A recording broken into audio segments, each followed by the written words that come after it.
നാരായണീയത്തില് ഭട്ടത്തിരിപ്പാട് ഇതാ ഈ അവസരത്തില് അവിടെ നിന്ന് വരയ്ക്കാൻ തുടങ്ങുകയാണ്. കാരണം ഭട്ടത്തിരിപ്പാട് ഗുരുവായൂർ അമ്പലനിലയില് ഈ ഭാഗമെത്തി ഗുരുവായൂരപ്പനെ ഒന്ന് നോക്കിയപ്പോൾ ശ്രീകോവിലിന്റെ ഉള്ളില് ആ ഉണ്ണിക്കണ്ണനെ ഒന്നും കാണാൻ സാധിച്ചില്ല.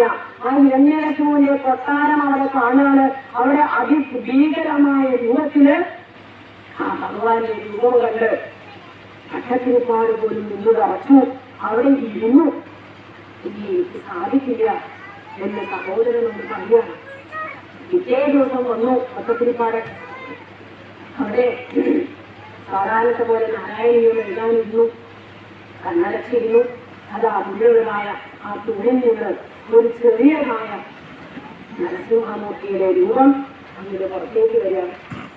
അത് കണ്ടിട്ടാണ് ഭട്ടത്തിരിപ്പാട് സംവേഗത്തയതോ ഹിരണ്യകശിപോ കർണോസമാചൂർണയൻ ആകൂർണജഗദണ്ഡകുണ്ടകുഹരോ കുവരത്താമുദ്രവാ സ്വായം കില ദൈത്യരാജഹൃദയേ പൂർവം കലാപ്യസ്മൃതം കശ്ചന സംഭവാദചലിതോ ബ്രഹ്മോജഭൂർമിശ്വരാൽ. ഭഗവാന്റെ ആ രൂപം കണ്ട് ഹിരണ്യകശിപു അവിടെ കൊട്ടാരത്തിൽ നടത്തുന്നതായ രംഗം ഇതാ ഭട്ടത്തിരിപ്പാട് നേരെ കണ്ട അതേപോലെ ഇവിടെ പകർത്തി എഴുതിയിരിക്കുകയാണ്. ഇവിടെ ഭാഗവതത്തില് സത്യം വിവാദം ജഗത്യമാശിരം വ്യാപ്തിം ചമൂലേ സജുലേ ചുനാത്മനാം അദൃശ്യരാക്കൾ പുനരൂപമുദ്ഭവൻ സംവേദവായാം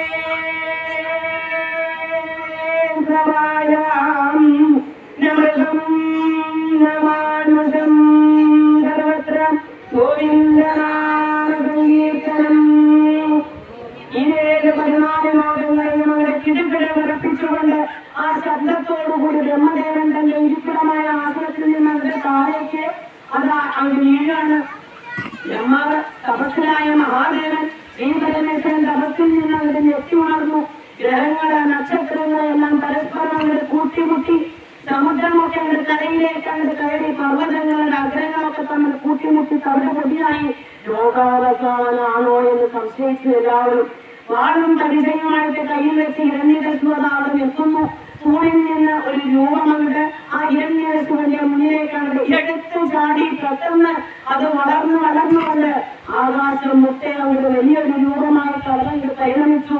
ഹിരണ്യകശിപു കണ്ടു എന്താണ് അതിഭയങ്കരമായ കണ്ണുകള്, സ്വർണ്ണഗോളങ്ങളെ തീയിട്ട് തീപ്പൊരി പാറുന്നതായ തീഗോളങ്ങൾ പോലുള്ളതായ കണ്ണുകള്, വളഞ്ഞതായ ഭീതക്കൊടികള്, ചുടുകയുടേതായ നെറ്റിത്തടം, നെറ്റിയിലേക്ക് വീണ് കിടക്കുന്നതായ ശിരസിലെ ആ രോമങ്ങള്, അത് മുഴുവനും കിരീടത്തിൽ ഒതുങ്ങി നിൽക്കുന്നില്ല.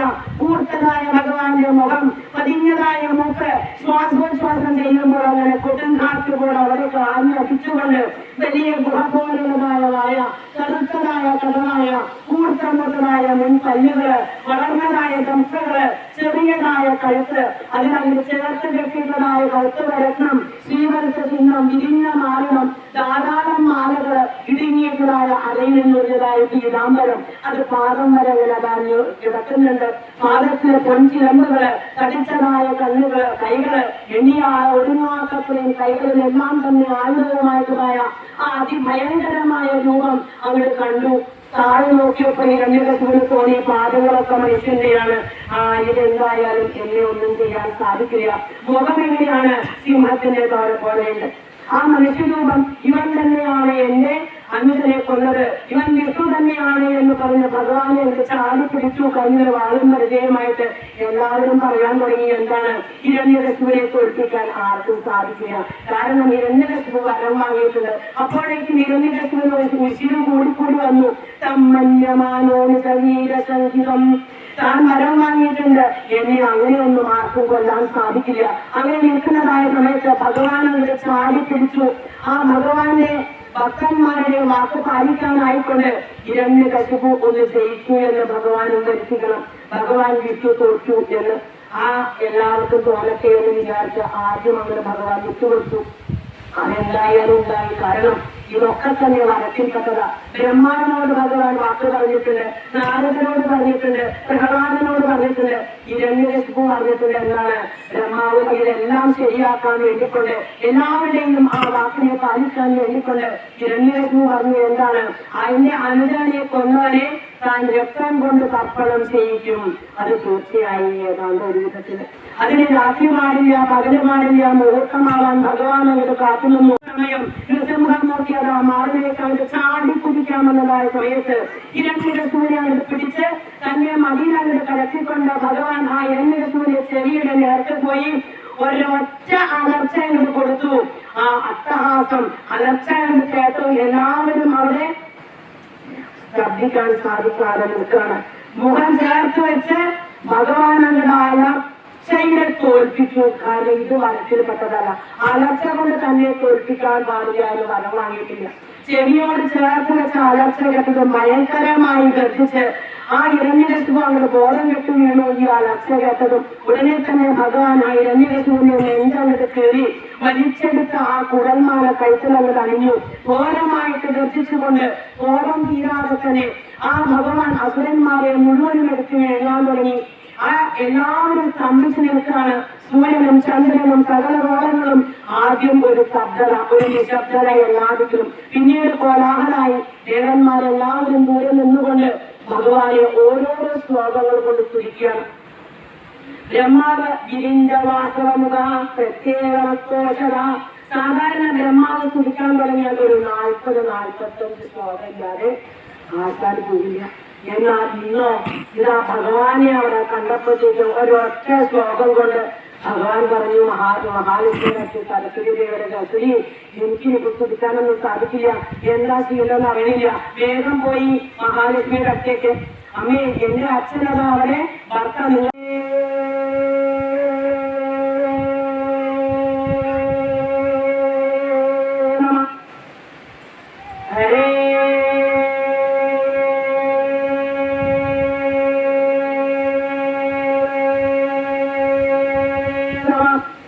ആ കുഞ്ഞു കൈകൾ കൊണ്ട് ആ ഭഗവാന്റെ പാദത്തിലങ്ങോട്ട് സാഷ്ടാംഗം നമസ്കരിച്ചുകൊണ്ട് ഭഗവാന്റെ ആ പാദത്തില് ഒന്ന് തന്റെ കുഞ്ഞു കൈകൾ കൊണ്ട് ഒന്ന് തൊട്ടു.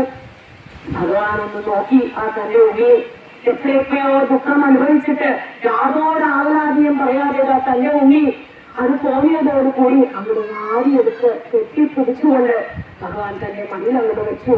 ഇത് കണ്ടതായ മഹാലക്ഷ്മി ഓടി വന്ന് അതാ പിന്നിലൂടെ അങ്ങോട്ട് വന്ന് ഭഗവാനെ പതുക്കെ വീട്ടിക്കൊടുക്കുകയാണ്.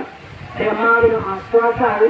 പ്രഹ്ലാദൻ ആ മടിയിൽ നിന്നും അങ്ങോട്ട് ഇറങ്ങി ഭഗവാന്റെ പാദം, ശിരസ്, കണ്ണ്, ചുണ്ട് എല്ലാത്തിലും ഭഗവാനെ തൊട്ട് അങ്ങോട്ട് തുടിക്കാൻ തുടങ്ങി. ഓരോ തുടി കഴിയുമ്പോഴത്തേക്കും ശാന്തത്വം ആ ഭഗവാന്റെ ഉയർന്നതായ ആ ക്രോധമൊക്കെ മാറി ഭഗവാന്റെ ആ ഒരു ശാന്തത അങ്ങനെ വർദ്ധിച്ചു വരാൻ തുടങ്ങി. ആ ദീപസ്വഭാവം അങ്ങോട്ട് മാറി ശാന്തഭാവം, ആ പ്രസന്നഭാവം, ആ കാരുണ്യഭാവം അങ്ങോട്ട് വന്നു. ശാന്തനായിട്ട് പ്രഹ്ലാദനെ നോക്കുമ്പോൾ